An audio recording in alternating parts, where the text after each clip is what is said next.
มาพี่น้องถ่ายและแม่ป้ากะสิมาผู้ฮับขวัญหลานเนาะพี่น้องแม่ป้ามานะแคนนยางแต่ก็เป็นหลานสาวของอีลุงอีกคนนึงแต่ก็มาเอาผัวอยู่นะแคนนยางเนาะพี่น้องบ้านเราก็สิอยู่แบบ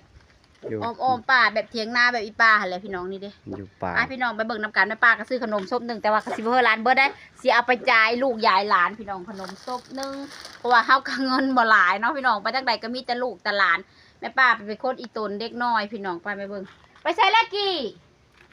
มาเลยแม่ป้าสิผูกแขนให้ดิมาแม่ป้าผูกแขนให้ขนมนี่มาแหละ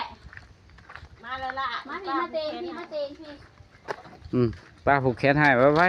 นี่ป้าให้ขนมป้าปัดชิมได้บังกระจุกกระจักชิมเมื่อแล้วป่ะนี่ค่ะที่เข้าบ้านในอีกเด้บดุงผู้ค่ายซื้อแกงจะมีสระเบิ้งแม่ป้าเอาเองบ่เฉยๆถ่ายมาเอาติ๊บข้าวมาเนี่ยกันติบข้าวมาขันดิบกขันบกหินเลยผูกรถผูกใช้ติบข้าวฮะป้ามาแวอู้มาแหละมาแวหลานน้องพี่น้องแม่ป้าน่ะไปทั้งใดก็มีแต่ลูกแต่หลานพี่น้องเอ้ยไปสิแหละนี่เห็นบ่นี่มาในกะเห็นหลานกะสิมาผูกแขนหลานป้าก็บ่ได้มีเงินหลายดอกพี่น้องเอ้ยมาผูกเห็นไรแบบว่าเป็นปีเฮาก็บ่ได้เคยมาเยี่ยมเขาเจ้าจักเถอนะพี่น้องแต่ว่าอยู่ไกลกับความคิดฮอดบอกคิดฮอดแต่ว่าเฮาบ่มีโอกาสได้มาคือแม่ป้าก็อยู่พวกกับซอยเวสาวพรพี่น้องไปสู้ได้มาดอกมามื้อนี้ก็สิมาฮอดทางพายลุงมาหาผู้สาวนาแค่ว่าสั้นมาแล้วป่าวะบ่ได้อันน่ะมาจึกมาผูกแขนมาให้ลุงอีป้าผูกแขนมาจะได้ผลสิตกได้นี่สิตกทางครับได้ตัวแม่ข้างแน่ได้ตัวแม่ผูกแขนเอามาแม่ป้าสิฮับขวัญหลานเด้อพี่น้องฮับขวัญแบบบ้านๆนี่แหละบ่เห็นแล้วมันอยู่ไกลกันแล้วอยู่ไกลกันเลยให้ได้ซะมาฮอดมาถึงได้จะฮอดจะมือเลยฮอดแล้วบ่เดือนนี่ใช่ไหมคะก็ได้ทิศขวบนี่นะวันทิศนี่นะอยู่ไผจักมือ7-8 มื้อ7-8 มื้อนะ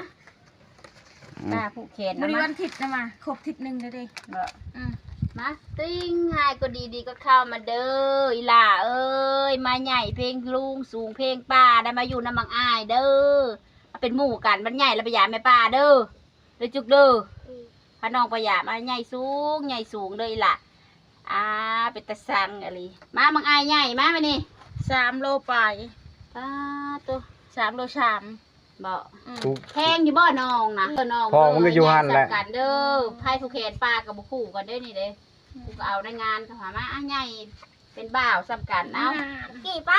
มาไอ้กี้ป้าสิผูกแขนให้มาเดี๋ยวเข้าหลานกันเว้าไปเลยก็เฮ้ยเว้าบ้านตะแค่แล้ววันนี้มาลูกมาแม่ป้าผูกแขนมาอยู่ใส่กับหลานเนาะพี่น้องแม่ป้าน่ะคิดฮอดอยู่ใส่กับลูกหลานที่ได้บัดป้าเท่ากับเขานี่แหละสิเบิ่งในอนาคตเนาะพี่น้องเนาะปิ้งให้ตัวดีๆก็เข้ามาเด้อบ่ไอกี้กะใหญ่เด้อบักลาเด้อใหญ่เป็นบ่าวเป็นคนฮู้ผู้ดีเด้ออยู่น้ำแม่กะเบิ่งน้องแล้วไม่ได้น้องสาวเลยพากันเบิ่งเอาน้องเด้อให้ใหญ่สำคัญให้อยู่ดีมีแห้งปีใหม่แล้วให้ใหญ่ให้สูงหลานเด้อเรียนหนังสือเก่งๆเป็นคนฮู้ผู้ดีเด้อมันเยอะมีอะไรลูกขนมนี่แม่มึงแล้วบ่มีพายเสือแขนกูบ่ได้มีพายเสือแขน3 โลไป3 โลไป3 โลเอาเด้อขนมนี่ไปปั่นกันกินลูกไปป้ากับยายเอาไปสิแหละป้าสิเข้าบ้านในมาพี่น้องแม่ป้ามาแว่ลูกหลานเล็กๆน้อยๆเพราะว่าแว่น้อยหนึ่งกับพ่อลูกหลานดีใจนะครับสิว่าก็มันหลายมองแว่บ่แว่เพราะเส้นอะไรเนาะลุงมันหลายมองแว่เพราะว่าหึงเข้ามาบ้านในเลยสิเมื่อพูดวันนี้เมื่อวันในแล้วก็จะออกบ้านนัดแล้วก็จังเมื่อเลยพี่น้องนี่ก็คือมาเยี่ยมหลานพี่น้องอยู่ป่าอยู่ดงที่แล้วอยู่บ้านนอกบ้านนาพี่น้องนี่ก็เฮือนเป็นเฮือนน้อยเฮือนเถียงนาน้อยอยู่ป่าอยู่ดงพี่น้องเป็นลานชาวของลุงพันธ์ชนะชาแนลนี่แหละมาเฮือนพัวพี่น้องมาเฮือนพัวก็เลยอยู่นี้อยู่ตามป่าตามดง ตอนแรก ใคร มือ จะ บุญ มาอยู่มานอนน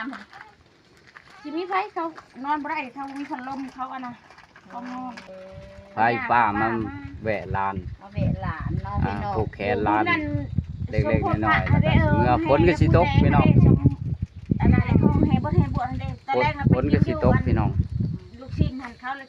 เขาอันนั้นเช้าค่ำเขาอันเมียบอกเขามาว่ากินได้ว่าจะนอนบ่ได้แล้วบ่ได้กินได้ว่าตื่นเช้ามากับผู้ดี วันใน มาแวะบ้านนอกบ้านนาก็ มานั่งพ่อ ขอจบคลิปเพียงสำนี้เด้อพี่น้องเด้อ หลายม บ๊า อง ย ไป บาย มาพี่น้องมันนี่ก็มาหอนเอ้ยผู้ที่สองผู้ที่สามแล้วพี่น้องหลายมองแบบมืดค่ามืดฝนมากกันเจ้าก็เอาแกงมาไม้ทับแบบบ้านๆลุงบ้านนอกในบ้านป้ามากก็คือบ้านนอกพี่น้องมากสุดๆเลยของงากน่ากินแล้วกันแล้ว กว่าหลับพาน ก็ลาพาน อาก ว่า หาร ห แบ ลั บบ พาน พักนอกบ้านเท่าเดพี่น้องบ่แม่นพักนอกพันเดิมงามพุ่นน่ะ เออ พักนอกหน้าแม่บ่ลูก ดอกนา มานี่กินข้าวกับลูกกับหลานมาเด้อทุกคนมากินแกงน้ำมันในแม่ปลาเด้อ เฮ้ยผู้ชมเอาไปไหน เคยชกเมา เคยชบเมา เคยชกเมาแล้ว เอาเอง เคยชกนะแค่กินอาหารเนาะพี่น้องกินแนวลาบโมลาบอย่างกับบ้านพม่าเด้อพี่น้องบ่แพ้แกงน้ำมันบ้านเฮานี่ผู้ตาได้กินแล้วจังซี่โลด จะได้ภูมิมาช่วยเวกเอ้ยจะเอาไปไหน